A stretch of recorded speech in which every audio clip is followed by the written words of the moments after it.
Hey, everybody. Welcome into the back room. I'm Andy Ostroy. We have Florida congressional candidate Josh Weil with us today. We'll chat with Josh in just a second. But first, thanks for tuning in. We appreciate you listening, and we'd love to hear your comments. So email us at backroomandy@gmail.com and or post on our social media, and we'll read some feedback next time. And if you like the podcast, please rate and review and follow or subscribe, and you'll be notified every time we post a new episode. So Josh Weil, he is the Democratic nominee for Congress in Florida's 6th Congressional District.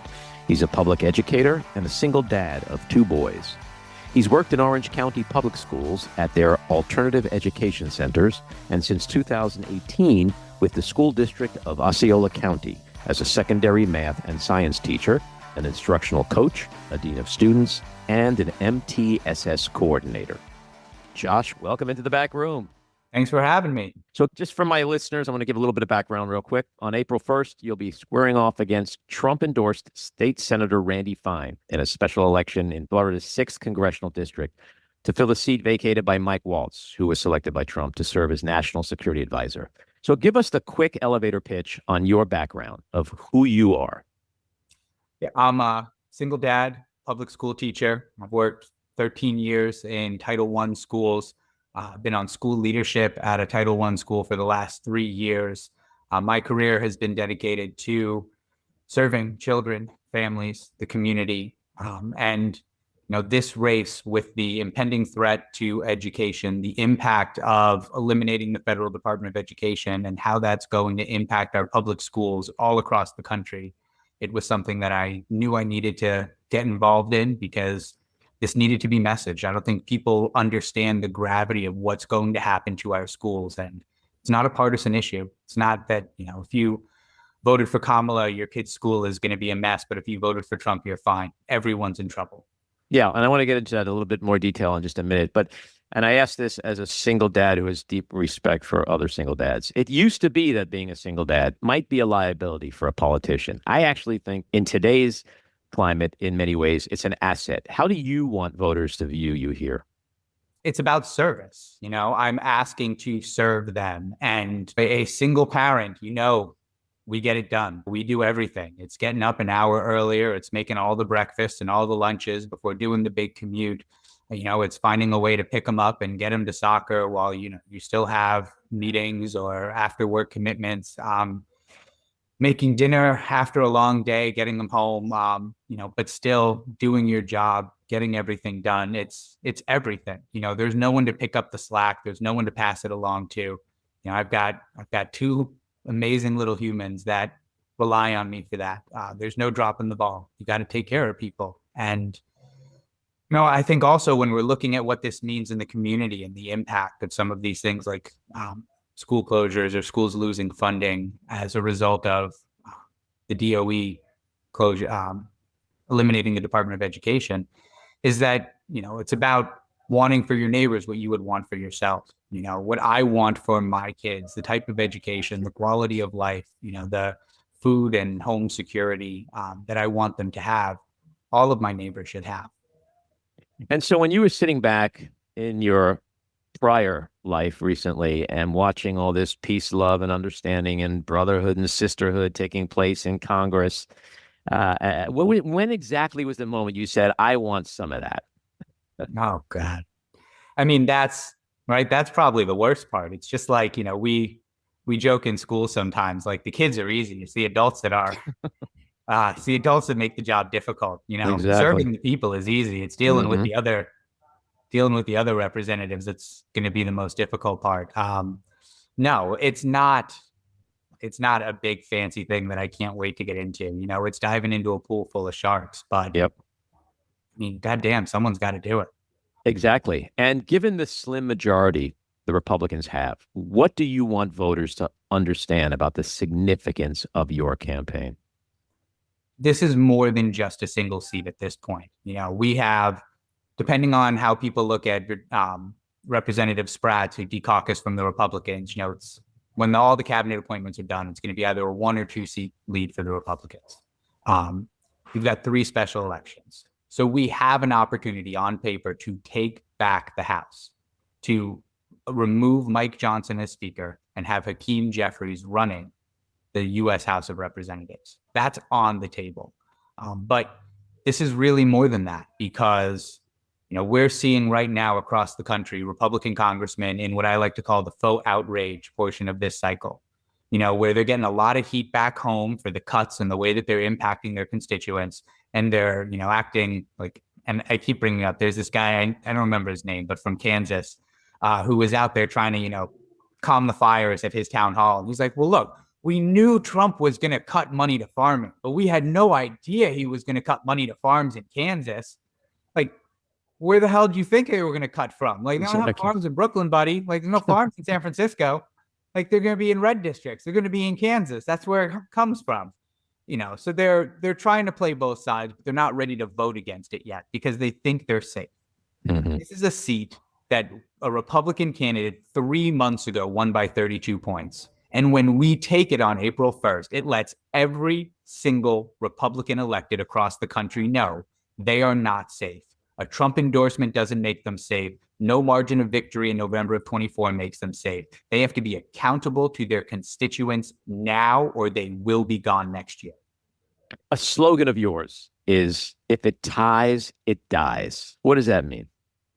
So if we get a deadlock in Congress, we can block any bill. They need at least a 1-seat advantage. There's going to be people who get sick, who are in and out. They're not always going to be able to make it there on votes.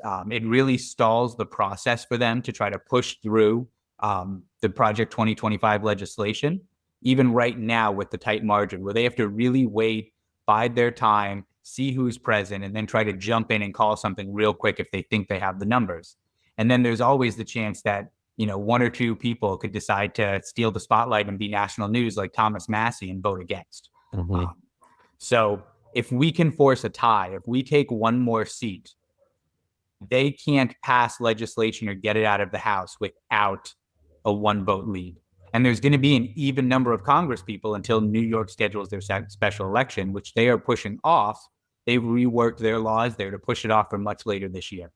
Right. So if we tie the House now with an even number, it's supposed to be an odd number, 435. There'll be 434 after April 1st. If we can get it to an even lock, they can't pass anything. And that is absolutely critical. And I want to emphasize this because a lot of Democrats are disheartened by the election. They're angry about what they're seeing, but a lot of them are despondent. A lot of them have thrown in the towel. And I think it's really important that people understand that Election Day is the only day of the year where the billionaire and the janitor have the exact same power. And then if you want change, you got to get off the couch and vote. And for the reasons you stated, this special election is so important. It could be a game changer. So if you're in Florida, if you're in the 6th District of Florida, and you're listening to this podcast, you and everyone you know, if you're either a Democrat or a disaffected independent or someone who voted for Trump, who's having buyer's remorse, as we're seeing all across the country with these town halls, this is an opportunity to get back what you want. And so I really strongly urge you to get out there and vote for the reasons that Josh just mentioned. Now, you mentioned the Department of Education a few minutes ago, which is important because you are an educator, and Trump wants to get rid of the Department of Education. Why should Florida 6 voters and voters across the nation be very alarmed by this? What's at stake? All right. So the Department of Education, handles a lot of responsibilities relating to schools and provides federal supplemental funding. Now, the bill that's in Congress can't overturn, IDEA. It can't overturn, any of the major federal education laws that are in place right now. What it will do is it's going to remove all of those from being under the Department of Education. So everything to do with students with special needs and disabilities, IEPs, is all going to go to Health and Human Services. Where I'm sure RFK will do a phenomenal job making sure kids in schools are taken care of. Yeah, just look what he's doing with measles. I mean, come on. Brainworm. Things to do with low socioeconomic statuses, low income neighborhoods and communities will go to HUD. Things to deal with student civil rights, everything relating back to Tinker versus Des Moines will go to Department of Justice. And for reasons that I have not yet been able to comprehend, anything to do with Indian students will go to the Department of the Interior. It's in the bill. But what you lose is the infrastructure. right? So schools are funded by their districts, right? States fund districts, districts fund school. And that's because districts have overhead that they need to take out, for transportation, for administration, human resources, all that stuff. So the federal supplemental funding goes directly to the schools. It bypasses the state, it bypasses the district. As a result of that, that money is untouched. It goes straight there. But 97,000 schools is a massive infrastructure. And when you eliminate the department, you eliminate that infrastructure. And the Trump administration's plan for dealing with that loss of infrastructure is to just lump sum all the money that schools would have had and give it to the states.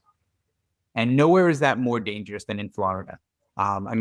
First off, federal supplemental funding makes up a larger percentage of our budgets here because we have some of the lowest per student funding in the country. But second, for the last 6 years, Ron DeSantis has shown us that he will take every last penny he can out of public schools and give it to privates and charters. And when you give him 15 to 35% of each of our schools' budgets to take away and give to privates and charters, we're going to have massive school closures. They're going to have to adjust classroom sizes, go from 18 to 25 based on the age to 40 to 50. There is no way to make the math work.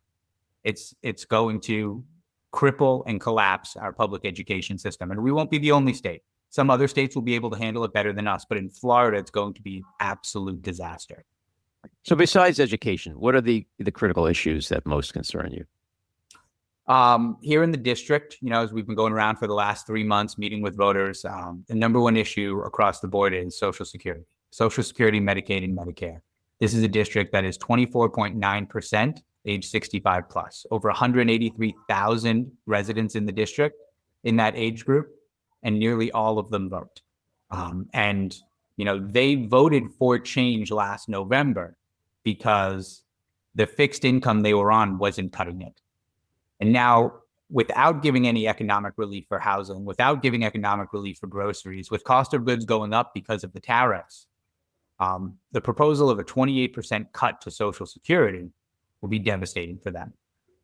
So now tell me the critical differences between you and Randy Fine. Well, just from personality, you can gain a lot about our intrinsic motivations just by looking at what we did with our lives before running for public office. I was a public school teacher. I work in Title I schools with at-risk youth. Randy Fine was a casino executive. Now, he made his living and his millions on the fact that the house always wins and the people always lose. Well, that's a great metaphor, I think, for the differences between you. A lot of folks are concerned about the attacks by Trump and Republicans on the rule of law and our democracy overall. If elected, what can and will you and Democrats do to serve as a check on this completely out of control administration? Yeah, so we are in a legitimate constitutional crisis. That is not hyperbole. The President of the United States has gone on national television and claimed the powers of the legislative branch for his own. And the U.S. Congress, the U.S. Senate, have not pushed back on that. If you do not fight back and affirm your powers, they will be taken and gone. That's how every expansion of presidential powers for the last 250 years has happened. And this is the largest, most egregious violation of the Constitution on it, claiming that the president oversees what is law and the interpretation of it, takes powers from both the judicial and the legislative branch. We need Congress to fight back on this. We need Congress to assert their power over law, and they have been quiet on this matter. But a massive victory in this district will empower Congress, and it will allow us to put Donald Trump in his place. He has all the powers of the presidency, but he does not get to have the powers of Congress. He does not get to have the powers of the Supreme Court.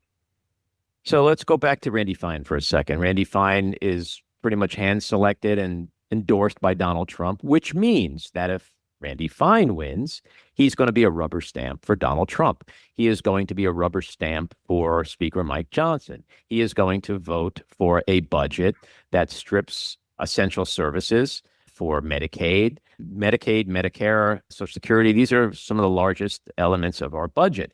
And it's hard to imagine giving a $4.5 trillion tax cut to the rich without putting your hands in the till, so to speak, when There it are comes. multiple economists who have studied our budget in recent months, and they have said that any tax cut that exceeds 2.8 trillion cannot be done without cutting some combination of Medicare, Medicaid, and Social Security.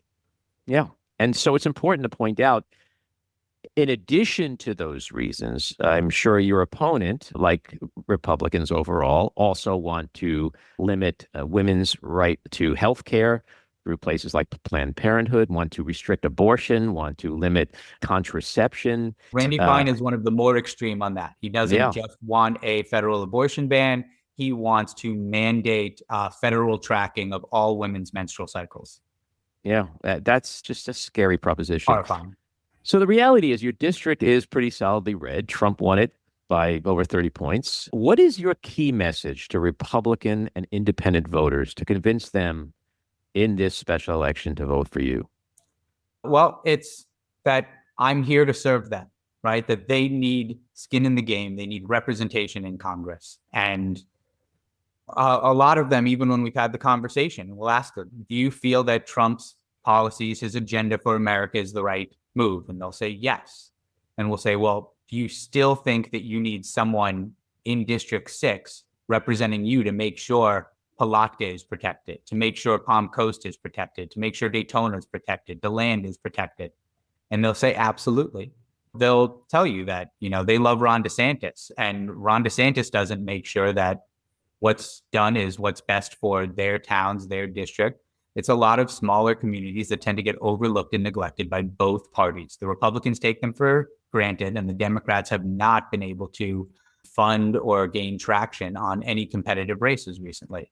But we've been able to build something special here. This is the largest congressional campaign by any Democrat in the history of the state of Florida at this point. And the messaging has been phenomenal. We've got one of my favorite things from our poll is that among Republican voters across the district, we asked them just straight up A/B, right? Would you rather have a representative who says that he is committed to serving you, or a representative who says he is committed to serving Donald Trump? And 74% of Republicans said they wanted one committed to serving them, not Donald Trump, which is fantastic because my opponent, Randy Fine, has one message and one policy point on any literature or mailers or anything he puts out or puts in print. And that is that I will serve Donald Trump. We're starting to see a bit of frustration and anger coming out of voters, including Trump voters, to the point where Republicans decided to shut down town halls because they know, unlike what Speaker Johnson said the other night, it is not all full of paid Democratic protesters. It's actually Republicans in Republican districts. It's all Republicans. Yeah. So despite what I just said, how do you explain this overall fascination amongst lower middle class, working class voters on the Republican side, this fascination with billionaires? There's no other way of saying that it is not a failure on the part of the Democratic Party in our messaging for the last 10, 20 years. I think it's very clear if you were to go to any voter across the country, regardless of what party they are, Democrat, Republican, Independent, and you said one of the parties is the party of corporations and billionaires, one of the parties is the party of labor unions, which is which, right? 100% of them are going to get it right. Yet for some reason, when working class voters, when, Americans who rely on their labor as their commodity to survive, when they go into a voting booth, they do not feel that the Democratic Party represents them. Too many of them go in and they don't feel it. They might know it objectively. Well, yeah, that's the one my union always says to her. Yeah, that's the one, but they don't feel it. And that's our fault. And we have to fix that.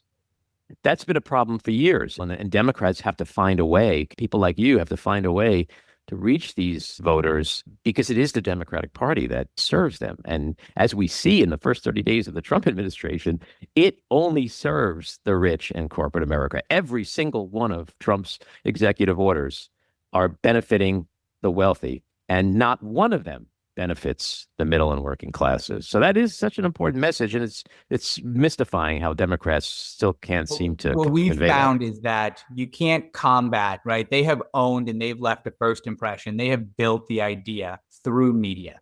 And You can't change that. I mean, as a teacher, we all know it's way easier to teach something new than correct something they mislearned. You can't correct that through more media, right? The only way to break that lie, that fantasy that they've created, is to get out to them in person, to have real conversations and to make it real. And when we do that, we break through, because they can't, what they saw on television is the realest thing until they encounter reality. We have to bring reality to that. We have to be at their doors. We have to be at their clubs. We have to be where they are and make it real. Otherwise, they're never going to believe us. Is there anything else about the campaign that you'd like to mention? Yeah, I mean, it's exceeded every expectation that I've had from when we started. As I said, it's the largest of its kind that the state of Florida has ever seen. We have an incredible field operation with close to 150 people out knocking on doors every day. We're hitting tens of thousands of doors. The response from Republicans, from independents, has been phenomenal. This is it. This is all hands on deck. We have we're getting hundreds of volunteers signing up on our website every day for phone banking, for text messaging, for postcarding. If you want to support this campaign, you can go on to joshweil.us, where you can make a contribution to help us keep all of this rolling for the next month. You can sign up to volunteer on any of those. If you're in the district or able to get down here during March, please come knock on doors. Come make it real, because that's how we turn out the vote. That's how we win. And we have to win this one, right? Your involvement in this race, getting us over the finish line, is how we save this nation. Amen. Josh, good luck, and do come back and talk to us when you're working in the House. Absolutely. Thanks for having me, Andy. All righty, take care. This episode of The Back Room was edited and produced by me, Andy Ostroy. It was co-edited and co-produced by Matty Rosenberg, and co-produced by Jen Hammoud. Our theme song was composed by Andrew Hollander, and our logo was designed by Cricket Langell. And special thanks to Patricia Wind. Please take a moment to rate and review the podcast, and also follow or subscribe. Until next time, keep your eyes on Washington, Hollywood, and your own backyards, and have a great week.